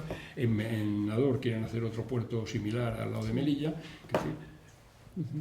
Y nosotros tenemos que poner las pilas, porque tenemos unos años por delante, pero no tenemos toda la vida. Hablando de Aznar precisamente fue quien te nombró sí, director del CNI, ¿no? Sí, sí. Pero luego parece que la guerra de Irak envenenó las relaciones con Aznar, ¿no? ¿Cómo fue esa cosa? Bueno, yo no quiero hablar mucho de eso, pero vamos a ver. Yo no veía la guerra de Irak, francamente, y le decía que tenía que tener el apoyo del Consejo de Seguridad. Y él me decía que yo tenía de formación profesional, lo cual yo en público dije una vez, solo dije una vez en público, que fue cuando el aniversario del 11 de septiembre, di una conferencia en la Casa de América, que había muchísima gente, la única vez que hablé en público durante el tiempo que estuve en el CNI, y allí dije algo que molestó mucho a los americanos y le debió molestar también a Aznar, que es que yo no descartaba que tuvieran armas de destrucción masiva, pero que yo con mis medios no estaba siendo capaz de confirmar que las tenían. Y que en consecuencia, pues yo creo que había que ser cauto con eso, ¿no? Me acuerdo que Aznar me dijo, yo tengo otras fuentes de información, y es verdad, él se sentaba en Camp David con Bush, y Bush le contaría cosas, ¿verdad? Y que yo solo acepto. Fake news. Bueno, sí, pero en las que les vendía también George Tenet. Yo no sé si Tenet, que era director de la CIA, lo hacía para complacer a Bush o porque había recibido instrucciones de... Y luego, pues en nuestros informes internos, que uno se publicó en El País, y que yo sé también de dónde se filtró, uno se publicó en El País, yo decía lo mismo, ¿no? Hombre, y yo tenía medios, tenía gente allí, tenía satélites, yo veía lo que estaba pasando, tenía mi información, ¿no? No tan buena, y luego hablaba con otros servicios, hablaba con los británicos mucho, hablaba con los franceses mucho, pero sobre todo con los británicos. Y los británicos me decían lo mismo, no está nada claro esto, puede que lo tenga. Yo creo que él intentaba, porque nosotros veíamos que había obras, a veces en las fotos que se hacían, veíamos que había obras en algún sitio donde pensábamos que podía haber, es decir, él intentaba que la gente creyera que aquello existía, ¿no? Y se equivocó, claro. Los americanos fueron a por él y yo me acuerdo una vez en el año, bueno, y como consecuencia de esto acabamos mal, sí, efectivamente, acabamos, yo creo que Aznar no perdió las elecciones por el 11 de marzo, perdió las elecciones por la gestión que hizo su gobierno el 11 de marzo, estoy convencido de eso, vamos, pero bueno, a mí no me invitaron a ninguna reunión entre el 11 de marzo y el 16 de marzo, quiero decir, el jefe del CNI estuvo completamente fuera, porque yo no estaba en el círculo íntimo de los pata negra del PP, ni pata negra ni pata blanca, porque yo no soy del PP tampoco, pero allí fueron unos cuantos que manejaron aquello como, en vez de como un asunto de Estado, como un asunto de partido, ¿no? Y ahí se equivocaron de una forma escandalosa, pero en fin. Pero me acuerdo de una cosa que quería contar, porque es que los dictadores a veces hacen cosas raras y Saddam Hussein no aprendió, ¿no? En el año 91, yo era director general de África con Paco Fernández Ordóñez, que era un tipo muy inteligente, y es una pena que se muriera, porque hubiera sido un estupendo primer ministro. Y Jim Baker era, que luego nos encargó la operación aquella de la Conferencia de Paz de Madrid, ¿no? Jim Baker era secretario de Estado. Y todavía no se llamaban ni querido Paco ni querido Jim, era todavía una relación formal entre ambos. Pero un día me llama Ordóñez y me dice, ¿qué haces esta noche? Digo, no sé, ¿hay algo que hacer? Dice, nos vamos a ir a Londres tú y yo. Y digo, pues muy bien, y muy bien, estupendo, vamos a ver, ¿cuándo volvemos? Dice, no, esta misma noche volvemos, pues muy bien, vamos a cenar a Londres, pues vamos a cenar a Londres, estupendo. Él y yo, a Ordóñez, y vamos a un hotel, no me acuerdo cuál era el hotel, lo sé, pero no me acuerdo. Y llegamos ahí y nos esperaba Jim Baker con Ed Jelegian, que era mi homólogo, era el director de Oriente Medio, el Assistant Secretary of State for Middle East Affairs, en el Departamento de Estado. Entonces, la habitación suya, la habitación de Baker, que siempre parecía que salía de la ducha, que el tío siempre parecía que le caía una gota de, ¿sabes? Parecía que estaba limpio, reluciente, yo no sé cómo lo hacía. El caso es que sacó un montón de fotos, pero un fajo así de fotos grandes, de ese tamaño, las tira encima de su cama y dice, mire eso, querido colega. Y entonces, pues Ordóñez, obedientemente, coge una, la mía, no ve absolutamente nada, me la pasa a mí. Yo no entiendo nada tampoco, eran unas fotos blanco y negro, me parecía todo borroso. Pero en fin, ellos nos explicaron, pues estos son rampas de lanzamiento de misiles, estos son camiones de no sé qué, esto es un destacamento de artillería de costa, esto es un no sé qué, estos son depósitos de combustibles, en fin, cuando te lo explican lo entiendes, ¿no? Lo ves, sí. Y efectivamente lo ves allá. Y entonces dice, ¿y por qué me enseña usted todo esto? Le dice Ordóñez dice, porque quiero pedirles un favor.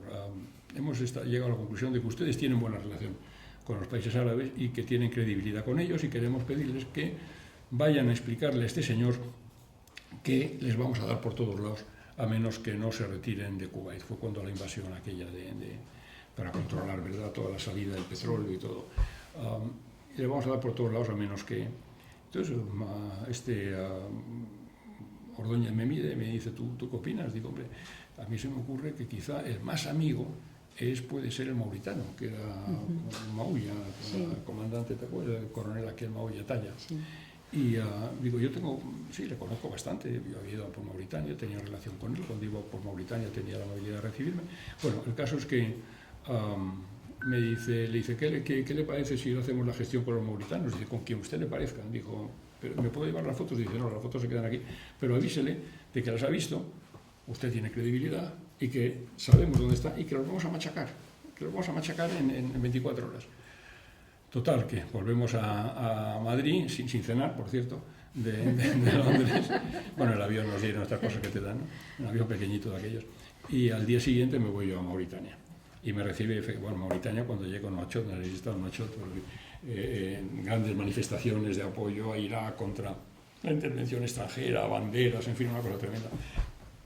Irak colaboraba mucho con Mauya, tenía muy buena relación, porque Mauya le dejaba un trozo de desierto para que Irak hiciera pruebas de misiles y de cosas, ¿no? Tampoco es que no le faltara desierto al otro, pero bueno, se ve que... Y se lo expliqué a Maulla, me recibió enseguida, me recibió el mismo día por la tarde, y dije, mire, presidente, esto es muy urgente, digo, le queremos pedir que haga una gestión con Saddam Hussein, y le expliqué que esto va en serio, y hemos visto realmente, nos han enseñado pues lo que van a ser sus objetivos, y dígale a este señor que, en fin, que va a perder, ¿no? Entonces Maulla coge un avión, efectivamente, al día siguiente se va, yo me quedo esperando a su regreso, me quedo en Nouakchott, venga manifestaciones, ¿verdad?, a favor de Irak, se va, está con Saddam Hussein y vuelve a los 2 o 3 días. Y yo que le esperaba, me llama y me dice, he fracasado. Y digo, ¿por qué, presidente? Me dice, digo, ¿no lo ha recibido? Dice, no, claro que me ha recibido, no lo va a recibir, por supuesto que sí. Dice, ¿y le ha escuchado? Sí, y le he dicho lo que tenía que decirle, se lo he dicho. ¿Y qué ha dicho? Que no se lo creía. Y digo, ¿pero estaba solo? Dice, no, estaba allí Tarek Aziz, estaba el vicepresidente, no cómo se llamaba, estaba no sé quién más. Tarek Aziz, el ministro de Asuntos Exteriores. Sí. Y digo, ¿y no decían nada? Dice, no se miraban la punta de los zapatos y ninguno hablaba, ninguno dijo nada. Claro, ninguno se atrevía a decir nada, es lo malo, ¿no? Que los dictadores acaban rodeados de gente que no se atreve a decirles lo que de verdad pasa. Y entonces, este no se lo creyó, no se retiró de Kuwait y efectivamente le dieron como habían prometido por todos lados, ¿no? Entonces yo no sé si hay gente, ¿verdad? Si a Trump le pasa un poco lo mismo, que está rodeado de gente o que le dice lo que quiere oír o que le dice lo que piensa que quiere oír, o si le dicen otra cosa no hace caso, no lo sé. Cuando se mete como Putin en Ucrania, hombre, yo no me creo que el GRU o el SRV que son buenísimos, los servicios de inteligencia rusos, los militares y el otro, no le dijeran, oiga, a usted no le van a recibir con banderitas, ¿verdad?, y con chicas que abracen y besen a los soldados, a usted, esta gente no está por la labor de ser fagocitados así. Yo estoy seguro que se debieron decir y no debió hacer caso, no se lo debió creer o no lo sé. ¿Es posible que Israel no supiera que algo se tramaba en Gaza cuando moviliza a un operativo de 1.200 personas, unos con parapentes, otros que rompen las alambradas, otros que ciegan los sistemas de vigilancia, otros... Esto es una operación que exige por lo menos unos meses de preparación, en un territorio que tiene 50 kilómetros por día. Oiga, si es que... y que tiene que tenerlo trufado el Mossad y tal, ¿no informaron o no hicieron caso de los informes? Claro, siempre es más fácil echar la culpa directo del servicio, ¿verdad?, que a los políticos, pero a mí me cuesta creer que no informaran, me cuesta mucho que no informaran. Bueno, ya veis que hablar con Jorge nos da para estar aquí como 15 horas, pero os voy a dejar que preguntéis vosotros, porque si no yo sigo preguntando. Oye, es buenísimo, y estamos aquí esta mañana. Sí. Oye, yo estoy como un yo he venido a hablar de mi libro, ¿no? El libro está estupendo. Sí. No, alguien decía, es como una... es como dijo, es un ensayo novelado, porque aprovecho para hablar del problema y para intentar que se entienda las posiciones de unos y de otros, los palestinos, israelíes, los israelíes, palestinos, israelíes, judíos, los palestinos que no tienen nada que ver, los que los pasan mal y los que lo ven desde fuera. Pero en fin, bueno, eso es. Me ha hecho gracia porque en el libro habla muy bien del Mossad, de la buena cooperación que hay con el Mossad, los servicios del Mossad, cómo son el Mossad. Y sin embargo, cuando habla de la CIA, os voy a leer lo que dice de 2 agentes de la CIA. Dice, había que oír a aquellos tipos más aficionados a los partidos de béisbol o de fútbol americano con un cartón de Save Budweiser en la mano que a los programas de National Geographic, que solo conocían de pasada al hacer zapping y que nunca habían captado su atención. Y era lo que decía, bueno, pues eso. O sea, los pone de estúpido. No, eso eran unos agentes de la CIA. Hay gente en la CIA muy seria, no generalicen. A mí me ha dado la sensación hay gente muy seria de que había en el periodo que has estado muy buena relación con el Mossad, pero más dificultades en tu relación con la CIA. Eso es lo que me ha dado la sensación. Buenas relaciones con todos en realidad, y me entendí bien con unos y con otros, porque además estábamos todos en lo mismo, ¿no?, que luchando contra el terrorismo y contra esencialmente, ¿no?, con lo cual había... No, hay gente en la CIA muy competente, esa imagen de los americanos como niños grandes tontos, ¿no? Al contrario, no hay think tanks como los que hay en Washington, ¿verdad? Por supuesto. Vale, a ver, primera pregunta por ahí. Que sean fáciles, por favor. Sí. Me gustaría volver a esto último del Mossad. Yo creo que no quedan dudas de que el Mossad es un servicio de inteligencia muy bien preparado y que seguramente advirtieron de todo lo que estaba preparando Hamás. Y ya hemos visto, tenemos suficientes pruebas de la malignidad de Netanyahu, que no le importa nada, que parece que lo único que le importa es el poder y está dispuesto a hacer cualquier cosa por el poder. ¿Es creíble que realmente dejó hacer? A lo mejor se le fue de las manos tal, pero que dejara hacer porque le convenía con la presión que tenía en la calle. Llegar a eso me parecería muy fuerte, no lo creo. Yo creo que ha habido distracción. Ellos habían hecho una política con Gaza en la que permitían que, bueno, estaba tranquilo desde el año 2006, llevaba unos cuantos años de tranquilidad, y pensaban que acababan de conceder un número, no me acuerdo cuánto era, de permisos de trabajo para Israel diariamente a trabajar, y pensaban que con eso los gazatíes estaban tranquilos. Y el ejército había concentrado su atención en Cisjordania, que es donde estaba empezando la labor de los colonos agresivos de verdad a expulsar palestinos. Llevamos 1000, no se habla, llevamos 1000 muertos en Cisjordania es tremendo, ¿no? Y entonces el ejército estaba allí, había desplazado su atención al otro lado. Pero eso no explica tampoco lo que ha pasado, ¿no? Yo estoy seguro, Israel es un país democrático, por lo menos para los israelíes, para los judíos israelíes, para ellos es democrático, y habrá una comisión de investigación, como la hubo con los fallos que se produjeron de seguridad en la guerra del 73, y le costó el puesto a Golda Meir. Como consecuencia de esa comisión de investigación se detectaron fallos y Golda Meir dimitió, ¿no? Este va a procurar que la comisión retrase todo lo posible sus trabajos para que, en fin, porque va a determinar que ha habido fallos. ¿Cuáles han sido? Yo estoy convencido de que el Mossad y el Shin Bet sabían lo que había. Probablemente quizá no pensaron que fuera tan grande, o quizás no pusieron la tinta roja necesaria en el papel, ¿verdad?, para alarmar suficientemente a los... Pero ha habido fallos muy gordos y es muy difícil pensar que un servicio tan bueno, digo tan bueno en el sentido operativo, también es verdad que hace cosas que nosotros no hacemos. Quiero decir, el Mossad opera como operaban los servicios de inteligencia sirios. Quiero decir, no le cuesta mucho pegar un tiro a alguien, cosa que los occidentales no hacemos. Pero dicho esto, es un servicio muy bueno y muy competente, y yo no creo que teniéndolos encima, como los tenían 50 kilómetros por día, como te digo, una cosa que moviliza a tanta gente durante varios meses de preparación, no les llegara. Ahora, que lo permitieran, eso es como la gente de aquí, que no, se permitió el 11M para que ganara el peso, es una estupidez que no, tan grande, comprender que no merecen ni contestarla. Y yo creo que tampoco, no hay nadie que sea capaz de hacer una cosa así, que permita que maten a 1000. Es que ese día murieron más israelíes que en las guerras del 67 y del 73 juntas.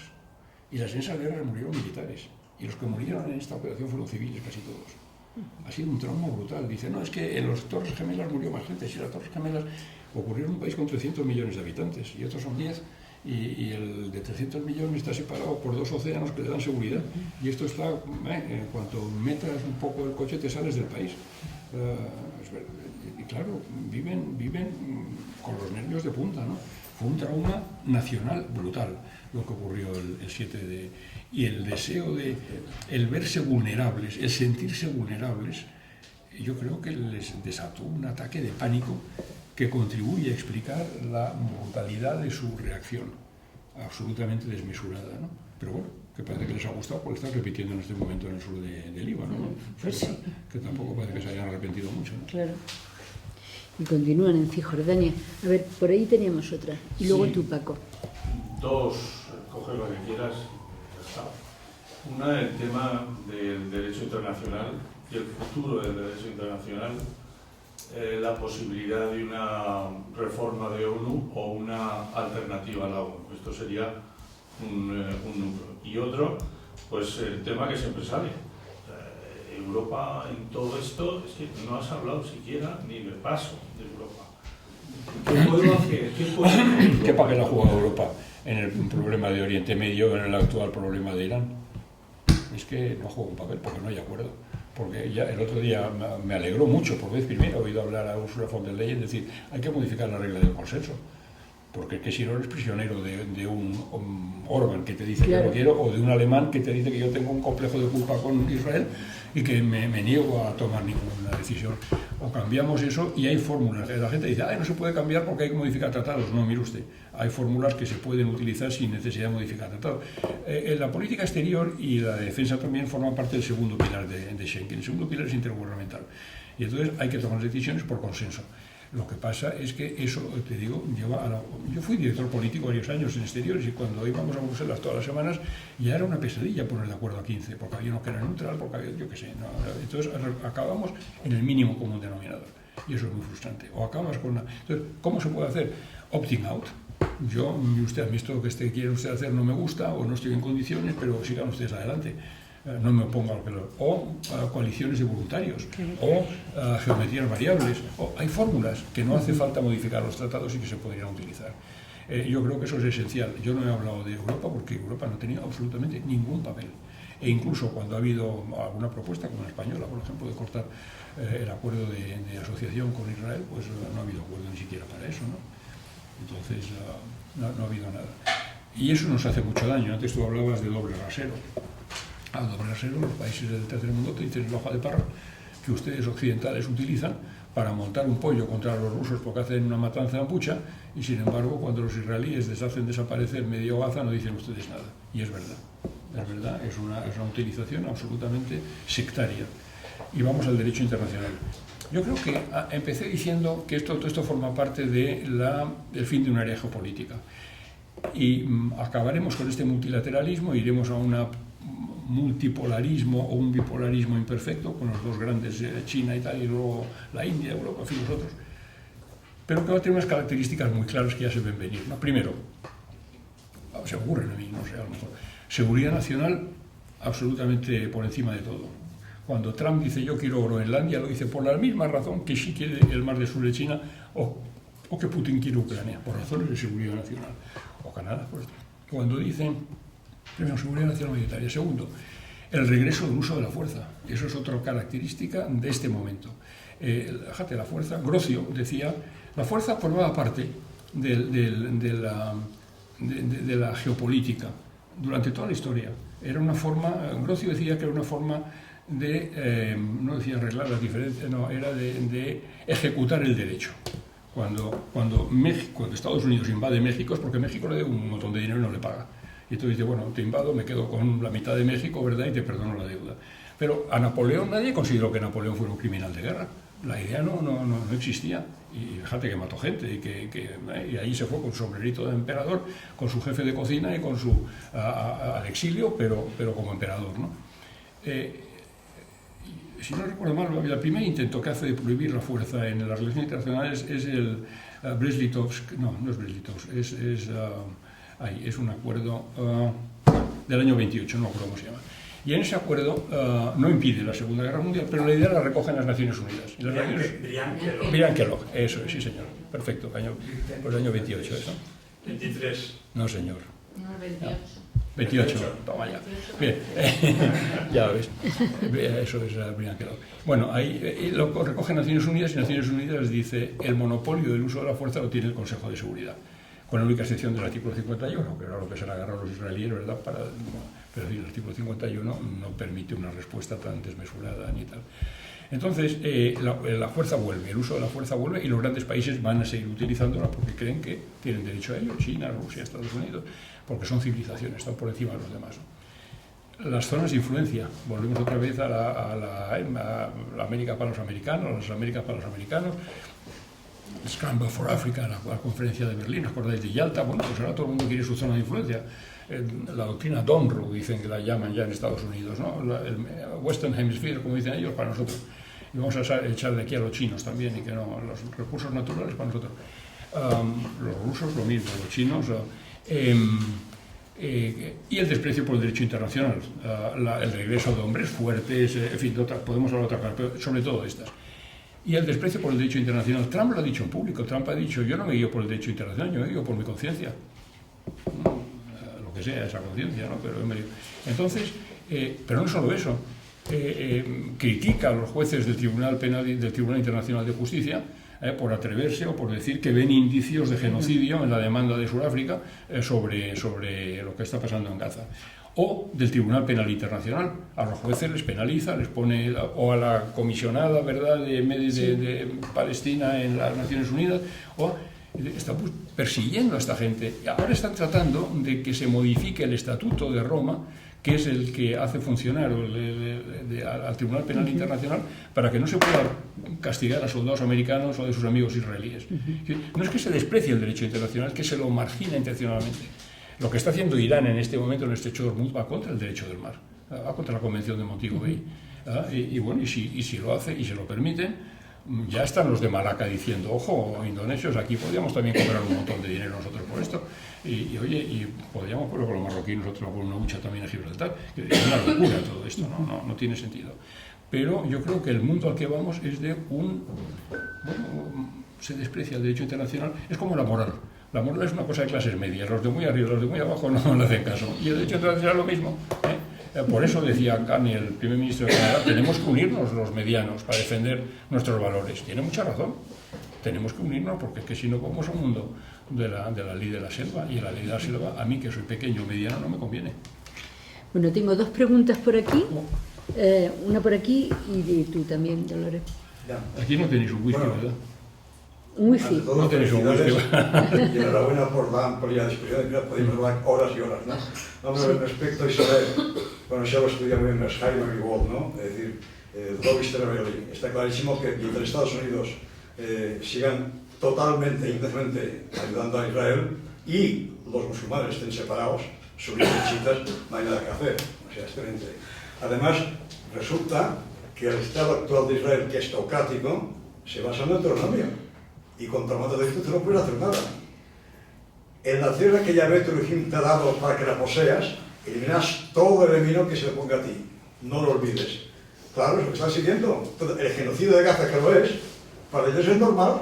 Claro. Ya eliminaron a maracitas en su época, va a ser lo mismo. Y ahora vendrá, ¿qué hacemos con los 5 millones de palestinos? 2 gazatíes y 3 en Cisjordania, que están siendo machacados. Pues ya se oye que los pueden enviar a Somaliland, que es el único país, no reconocido por la ONU, pero que sí reconocido por Israel.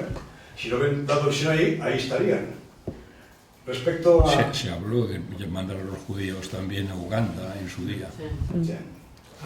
Perdona, es que respecto a Taiwán, en 2049 Taiwán será chino. Ya ahora el Kuomintang, que es el gran antecesor, es por chino. Lo que hay es el de la señora esta, que es anti-independentista, pero nada.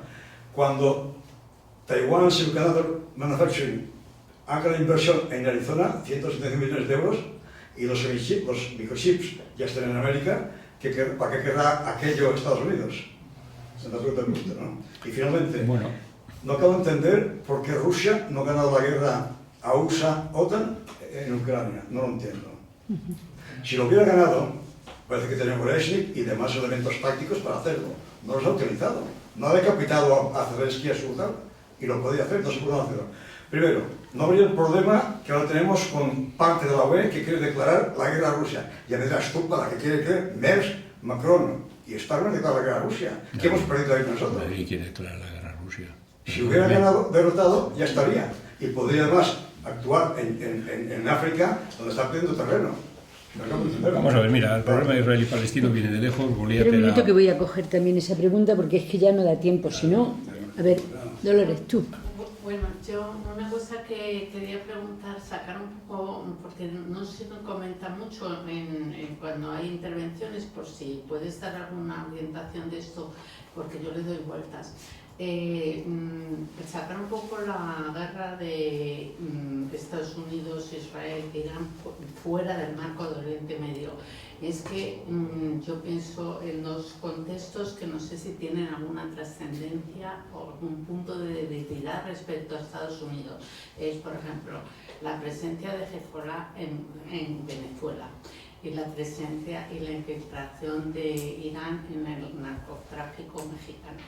Entonces, si esos contextos pueden ser un punto de vulnerabilidad para Estados Unidos en ese contexto, o eso no le va a afectar nada a Estados Unidos. No, vamos a ver, primero, Lo de Israel y Palestina viene de lejos. Goliat era palestino, David era, quiero decir, viene de la época biblia, tú citas la Biblia y efectivamente es verdad. Yo creo que el régimen clerical israelí, o por lo menos el predominio de ciertos sectores nacionalistas y ultrarreligiosos, hace que se parezcan cada vez más a los ayatolas. ¿Sí? Que te diga, yo cuando veo a estos tíos con los sombreros negros, con los haredim, con las tirabuzones, y veo a los otros también vestidos de negros, que me parece lo mismo, ¿no? Gente que, obviamente, pero estamos piensan más en el más allá de esto que en el más acá. Es decir, que hombre, no es un estado teocrático como es Irán, porque es una democracia, pero está en mal camino. Y eso te lo dice gente, quiero decir, te lo está diciendo gente como Shlomo Ben-Ami, por ejemplo, que no es sospechoso, ¿verdad? Entonces, lo que dices de Taiwán, ¿Taiwán será China en el no sé cuántos? Bueno, ¿qué gana? No lo sé si lo será. Xi dice que sí, que tiene que serlo por las buenas o por las malas, y se ha comprometido a ello en el año 49. Pero yo, aparte de los chips, que efectivamente se puede trasladar la fábrica, la producción a Estados Unidos si les das un poco de tiempo, el problema es el de imagen también de Estados Unidos en el mundo. Si Estados Unidos no defiende a Taiwán, se le cae todo el ASEAN. El ASEAN tiene ya su relación económica dependiente de China. Todos esos países han entrado en la órbita china, sobre todo desde que los americanos denunciaron el acuerdo transpacífico. Y han hecho otro acuerdo que ya más de acuerdo, ¿verdad?, con el TSH, y donde no está Estados Unidos. Pero sí, su corazoncito todavía está con el mundo occidental y la democracia y el soft power de Occidente, ¿no? Si efectivamente se deja caer a Taiwán, va a decir, oye, nuestro interés económico está aquí, pues vamos a entendernos también con este señor de aquí, ¿no? Yo creo que eso sería un problema muy serio para Estados Unidos, que por otra parte, una cosa que no he dicho es que los chinos están encantados con la guerra de Oriente Medio, porque Estados Unidos está llevando todas las armas de Okinawa, de Filipinas, de Guam, se está llevando a Oriente Medio, ¿no? Es como Cuba Bush en los 62. Sí, efectivamente. ¿Lo mismo? Sí, bueno, pero también estaba entonces Turquía, sí, bien, perfecto. Y eso que dices, mira, no, yo creo que efectivamente lo del petróleo puede tener que ver, el petróleo de Irán iba a China, el petróleo de Venezuela iba a China, ahí hay una relación efectiva. El problema que yo creo que les molestaba más a los americanos en este momento es que estaban viendo que Venezuela había aceptado el pago en renminbis, estaba saliendo del área dólar. Y el área dólar se está debilitando. Hoy en día hay un 60% de transacciones en dólares, pero cayendo, entre otras razones porque la gente ahora está utilizando mucho oro. Las criptomonedas son un 3%, es decir, no le veo mucho futuro a eso, pero el dólar es un 60%. Y entonces, y con lo que está haciendo Trump ahora con la Fed, utilizando políticamente la moneda, y con el déficit que tiene y la deuda que tiene, que se va a disparar, sobre todo si pasa el presupuesto de defensa a 1,5 billones, bueno, la gente está pensando que a lo mejor el dólar no es un valor refugio tan seguro, y entonces está pasando. Y eso, que lo están haciendo ya India con Rusia, por ejemplo, está aceptando el pago del petróleo, China con Rusia, ciertamente, ¿verdad? Los BRICS hablan continuamente de salir del área, pero vamos, lo hablan, pero sin ninguna trascendencia. Yo creo que eso tiene más importancia.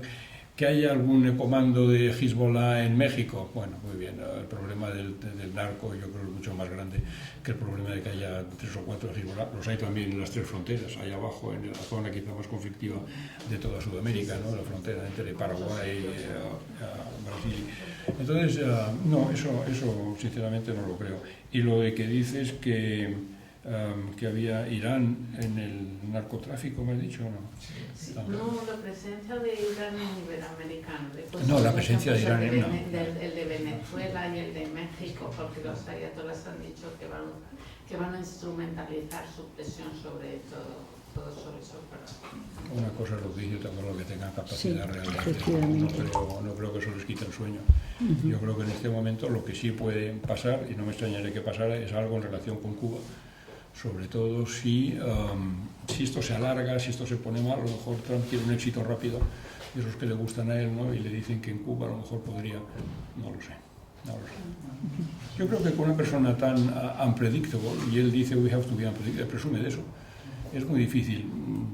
Es decir, puede pasar esto, puede pasar lo otro. En la época de Nixon estaba la Madman Theory. Es decir, Nixon le dijo a Kissinger, dile a los del Vietcong que yo estoy absolutamente loco y que soy capaz de cualquier cosa, incluso lanzarles una bomba nuclear para que se asusten, ¿no? Lo que pasa es que, claro, Trump es más peligroso, porque de Nixon a lo mejor te lo podías creer, ¿no? Pero de este tío es peor todavía, porque no sabes lo que va a hacer. No sabes. Y como no sabes... Pues Bueno, hemos llegado al final. Muchísimas gracias. Muchísimas gracias a todos.